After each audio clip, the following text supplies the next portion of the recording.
E aí, tudo certo? Já pararam para pensar como seria se um vilão da Disney fosse julgado pelas regras do inferno de Dante Alighieri? Pois é, hoje a gente vai fazer exatamente isso e o nosso réu é um dos caçadores mais marcantes que existem. Qual seria o destino final da alma de um vilão clássico? A gente vai pegar um sistema de julgamento de mais de 700 anos e aplicar a um personagem que todo mundo conhece. É uma mistura bem diferente, né? Cultura pop com literatura clássica e o resultado, olha, é fascinante. É isso mesmo. A ideia é essa, por mais ousada que pareça. Vamos pegar o caçador William Cecil Clayton e passar ele pelo sistema moral super rigoroso do inferno de Dante. O nosso objetivo aqui é descobrir qual seria o lugar exato dele no pós-vida. Para essa nossa investigação, a gente vai seguir um caminho bem claro. Primeiro, vamos dar uma olhada no réu e entender o mapa do inferno. Depois, a gente mergulha nos crimes dele, para ver que tem algo pior que a violência ali. Aí, vamos identificar o pecado principal, chegar num veredito e, por fim, descrever a punição dele. Então, vamos lá. Para a gente poder julgar o Clayton, primeiro a gente precisa entender as regras do jogo.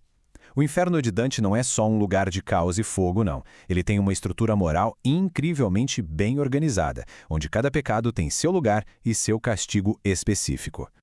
Basicamente, o inferno se divide em 3 grandes partes. Lá em cima temos a incontinência, que são os pecados de paixão, tipo a raiva, a gula, a falta de controle. Depois, a coisa fica mais séria com a violência, que já é um ato pensado, deliberado. E lá no fundo, mas bem no fundo mesmo, estão os piores pecados de todos, a fraude e a traição. São os piores porque usam a razão, que seria o maior presente da humanidade, para fazer o mal.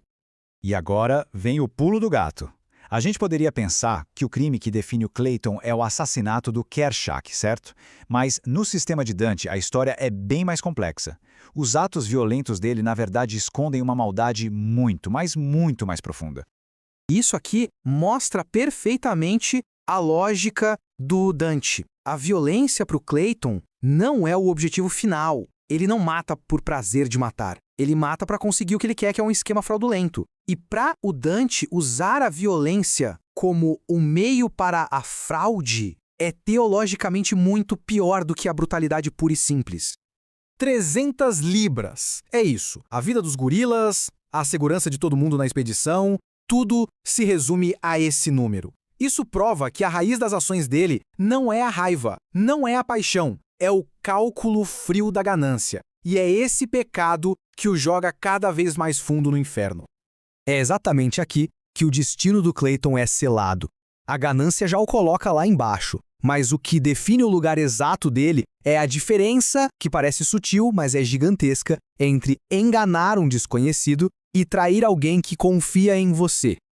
No 8º círculo, a gente tem a fraude simples, aquela contra estranhos, mas o 9º círculo, o fundo do poço, é reservado para traição.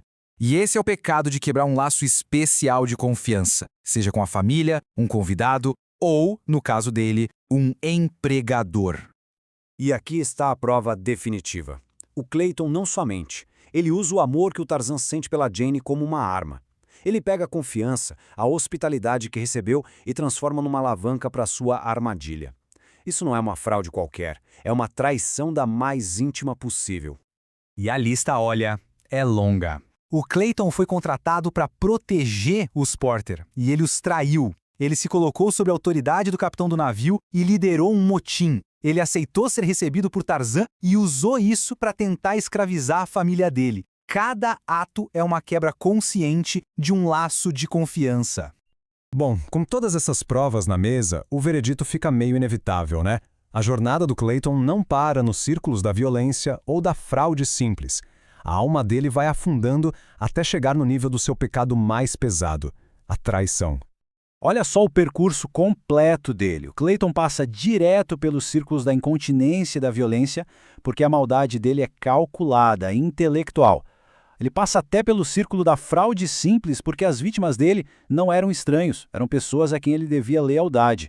Então o destino final dele é selado pela traição. E assim, o veredito é claro, final.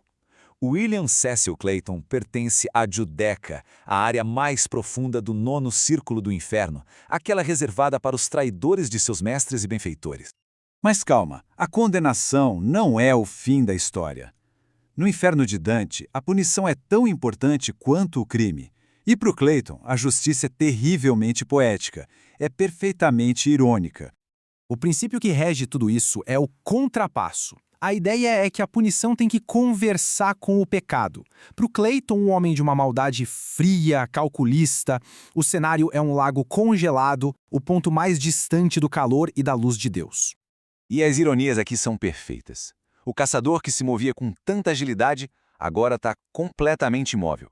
O homem que dava ordens, preso num silêncio eterno. Aquele que queria colocar os gorilas em jaulas para exibir, agora é ele o espécime final, congelado numa jaula de gelo para todo sempre.